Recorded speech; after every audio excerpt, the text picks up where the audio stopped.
بسم اللہ الرحمن الرحیم۔ السلام علیکم پیارے دوستو، آج کی ویڈیو میں ہم حضرت ابراہیم علیہ السلام اور ان کے بیٹے حضرت اسماعیل علیہ السلام کی قربانی کا واقعہ بیان کریں گے۔ ہزاروں سال پہلے کا واقعہ ہے کہ حضرت ابراہیم علیہ السلام آرام فرما رہے تھے اور ان کو نیند آ گئی۔ آپ علیہ السلام نے خواب میں دیکھا کہ اللہ تعالیٰ ان سے فرما رہے ہیں، اے ابراہیم، اپنی سب سے پیاری اور عزیز چیز کو میری راہ میں قربان کرو۔ جیسے ہی صبح ہوئی، آپ اٹھے اور سوچنے لگے کہ نبی کا خواب کبھی جھوٹا نہیں ہو سکتا۔ اس وقت آپ کے پاس بہت سے اونٹ موجود تھے۔ آپ نے 100 اونٹوں کی قربانی دی۔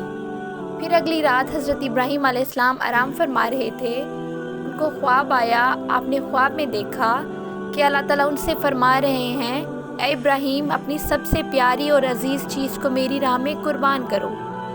دوسرے دن آپ نے 200 اونٹوں کی قربانی دی اور پھر تیسری رات پھر سوئے۔ رات کو خواب میں غیب سے آواز آئی، اے ابراہیم، اپنی سب سے عزیز اور پیاری چیز کو میری راہ میں قربان کرو۔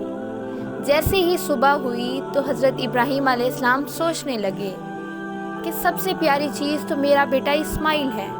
آپ سوچنے لگے کہ اللہ تعالیٰ یہ دیکھنا تو نہیں چاہتا کہ میں سب سے زیادہ محبت اپنے فرزند سے کرتا ہوں یا پھر اپنے رب سے کرتا ہوں۔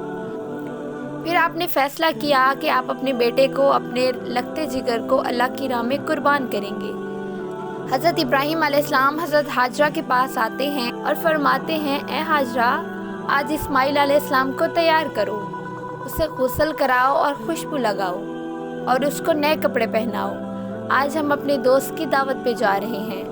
یہ سن کر حضرت ہاجرہ بہت خوش ہوئی اور حضرت اسماعیل علیہ السلام کو تیار کیا، نئے کپڑے پہنائے۔ پھر حضرت ابراہیم علیہ السلام اپنے لگتے جگر کو لے کر فلسطین سے مکہ کی طرف روانہ ہوئے۔ تب ہی پیچھے سے شیطان آیا اور حضرت ہاجرہ سے کہنے لگا، اے ہاجرہ، تمہیں پتہ بھی ہے کہ تمہارے بیٹے کو ابراہیم علیہ السلام کہاں لے کر جا رہے ہیں؟ وہ انہیں دوست کی دعوت پر نہیں بلکہ مارنے کے لیے لے کے جا رہے ہیں۔ حضرت ہاجرہ نے فرمایا، اے شیطان، تم پر لعنت ہو، میرے ابراہیم علیہ السلام ایسا کیوں کریں گے؟ وہ اپنے بیٹے کو کیوں ماریں گے؟ تو شیطان بولا کہ حضرت ابراہیم علیہ السلام نے خواب میں دیکھا ہے کہ انہوں نے اپنے بیٹے کو قربان کرنا ہے، اس لیے وہ اللہ کی راہ میں اسماعیل علیہ السلام کو قربان کرنے کے لیے جا رہے ہیں۔ تو حضرت ہاجرہ نے فرمایا، اے شیطان، تم پر اللہ کی لعنت ہو، اگر یہ ہمارے رب کی طرف سے حکم ہے تو ایسے ایک اسماعیل تو کیا، ہم ہزاروں اسماعیل بھی اللہ کی راہ میں قربان کر دیں گے۔ پھر شیطان حضرت اسماعیل علیہ السلام کے پاس آ کر کہنے لگا کہ تمہیں پتہ ہے کہ تمہارے بابا تمہیں کہاں لے کر جا رہے ہیں؟ وہ تمہیں اللہ کی راہ میں قربان کرنے کے لیے جا رہے ہیں۔ تو حضرت اسماعیل علیہ السلام نے فرمایا کہ میرے بابا مجھے اللہ کی راہ میں قربان کر دیں، اس سے بڑی خوش قسمتی اور کیا ہو سکتی ہے۔ پھر شیطان یہی سوال لے کر حضرت ابراہیم علیہ السلام کے پاس آیا اور کہنے لگا کہ تم اپنے لگتے جگر کو کیوں قربان کر رہے ہو؟ تمہیں پتہ بھی ہے کہ تمہاری قربانی قبول ہوگی یا نہیں؟ یہ تمہارا بیٹا ہے، تمہارا لگتے جگر ہے، اور تم اسے کیسے قربان کر سکتے ہو؟ پھر حضرت ابراہیم علیہ السلام نے پتھر اٹھا کر شیطان کو مارا اور اس پر لعنت کی۔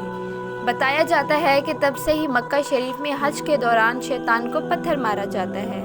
پھر حضرت ابراہیم علیہ السلام آگے بڑھنے لگے اور اپنے لگتے جگر سے کہنے لگے، اے بیٹا، آپ کو پتہ ہے کہ ہم آپ کو اللہ کی راہ میں قربان کرنے کے لیے جا رہے ہیں۔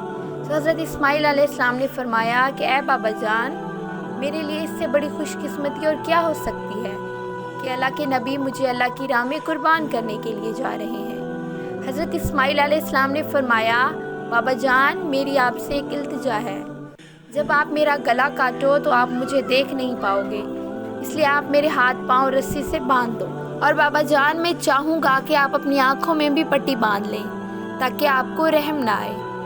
حضرت ابراہیم علیہ السلام نے اپنے بیٹے کے ہاتھ پاؤں باندھ دیے اور آنکھوں پر پٹی باندھی، اور حضرت اسماعیل علیہ السلام کو لٹاتے ہیں اور چھری اپنے ہاتھ میں لے کر اللہ تعالیٰ سے فرماتے ہیں کہ اے پیارے اللہ، تو مجھے ایک تو کیا 1000 اسماعیل بھی قربان کرنے کو کہتا تو میں کر دیتا۔ یہ کہہ کر حضرت ابراہیم علیہ السلام حضرت اسماعیل علیہ السلام کی گردن مبارک پر چھری چلانے لگے۔ تو اللہ تعالیٰ نے حضرت جبرائیل علیہ السلام کو حکم دیا کہ اے جبرائیل، جلدی سے جنت میں جاؤ اور وہاں سے ایک جانور لے کر حضرت اسماعیل علیہ السلام کی جگہ پر رکھ دو۔ حضرت ابراہیم علیہ السلام اپنے امتحان میں کامیاب ہو چکے ہیں۔ جیسے ہی حضرت ابراہیم علیہ السلام نے چھری پھیری اور اپنی آنکھوں سے پٹی کھولی تو کیا دیکھتے ہیں کہ ان کا بیٹا خیریت سے ان کے ساتھ کھڑا ہے۔ نیچے دیکھتے ہیں کہ ایک دمبا حضرت اسماعیل علیہ السلام کی جگہ پر قربان ہو چکا ہے، وہ دمبا جسے لوگ بھیڑ بھی کہتے ہیں۔ حضرت ابراہیم علیہ السلام نے اللہ تعالیٰ کا شکریہ ادا کیا، تبھی غیب سے آواز آتی ہے۔ اللہ تعالیٰ فرماتا ہے کہ اے ابراہیم، تیرے اس امتحان کو قیامت تک یاد رکھا جائے گا اور تیری سنت کو ایمان والے ہر سال یاد کریں گے اور میری راہ میں جانور قربان کریں گے۔ تب سے ہی یہ سلسلہ جاری ہوا۔ عید کے 70 دن بعد یعنی کہ روزوں کی جو عید آتی ہے اس کے 70 دن بعد 2 ماہ 10 دن بعد یہ بقرہ عید آتی ہے۔ ہر مسلمان اس سنت کو ادا کرتے ہیں اور عید کے دن جانور قربان کرتے ہیں۔ یہ سنت 3 دن تک ادا کی جاتی ہے، جس میں اونٹ، گائے، بکرا، بھیڑ، حلال جانوروں کو ذبح کیا جاتا ہے۔ جانور کو قربان کر کے اس کے 3 حصے بنائے جاتے ہیں، ایک حصہ غریبوں کے لیے، دوسرا حصہ رشتہ داروں کے لیے اور تیسرا حصہ اپنے گھر کے لیے رکھ لیتے ہیں۔ اسی سنت کو ادا کر کے ہی قربانی کی جاتی ہے۔